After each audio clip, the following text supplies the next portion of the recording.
Parce que dans cette vie chrétienne, surtout aujourd'hui, le monde entier fête cette résurrection de Christ.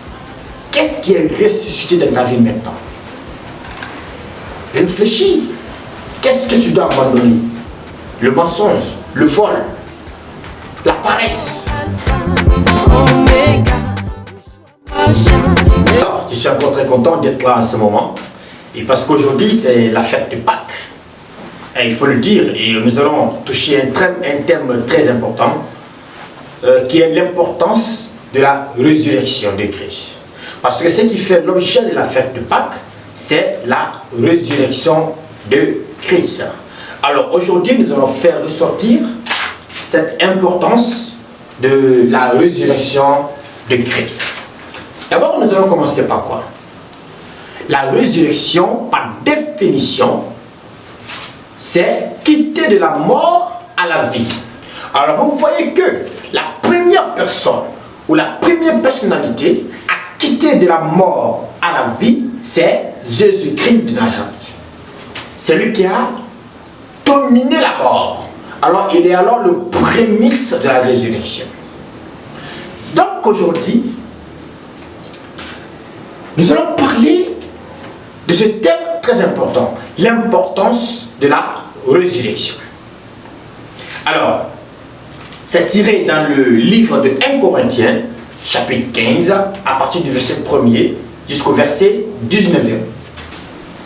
La première importance, si Christ n'est pas ressuscité, l'évangile n'a donc aucune raison d'être.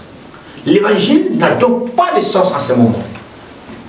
Deuxième importance donc, si Christ n'est pas ressuscité, notre foi a perdu tout son appui. Amen. Vous voyez que c'est très important.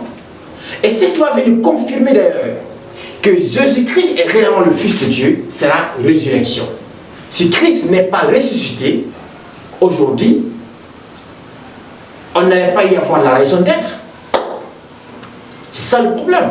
Alors voilà, la Bible dit dans un passage de 1 Corinthiens chapitre 15, la Bible dit que le premier Adam était terrestre. Alors le deuxième Adam est venu du ciel. J'ai vu. Donc il y a un changement. Il y a un changement du corps corruptible en un corps incorruptible. Je dis par là que aujourd'hui Christ est ressuscité dans quel monde? Toi dans ta vie, qu'est-ce qui est ressuscité? Est-ce que le mensonge est mort? Et si le mensonge meurt dans ta vie, alors qu'est-ce qui doit être ressuscité? C'est la vérité. C'est vivre selon la Bible. Est-ce que la pauvreté est morte dans ta vie? Alors qu'est-ce qui doit être ressuscité? C'est la richesse, l'évolution, la révolution, le progrès, le succès. C'est ce que nous devons être. Parce que dans cette vie chrétienne, surtout aujourd'hui, le monde entier fête cette résurrection de Christ. Toi aussi, Jésus-Christ est mort hier. Donc aujourd'hui, il est ressuscité d'entre les morts. Qu'est-ce qui est ressuscité en toi? Il faut que la paix, le bonheur, le succès, la vérité et le fait de s'appliquer à la parole de Dieu doit maintenant être ressuscité dans ta vie. Et c'est ce qui est normal. Et en faisant ça, Dieu va te bénir. Il faut comprendre ce sens. La résurrection de Christ. Il est ressuscité dans les morts. Il est le premier de la résurrection. Et en cela, nous avons la validation de notre vie. Notre foi est confirmée. Notre vie chrétienne est confirmée à partir de la résurrection de Christ. Il a été le premier à quitter d'entre les morts. Et nous aussi, au dernier jugement, quand Christ viendra, nous serons ressuscités d'entre les morts. Alléluia. Et c'est ce que nous devons faire. Qu'est-ce qui est ressuscité dans ta vie maintenant? Réfléchis. Qu'est-ce que tu dois abandonner? Le mensonge, le vol, la paresse.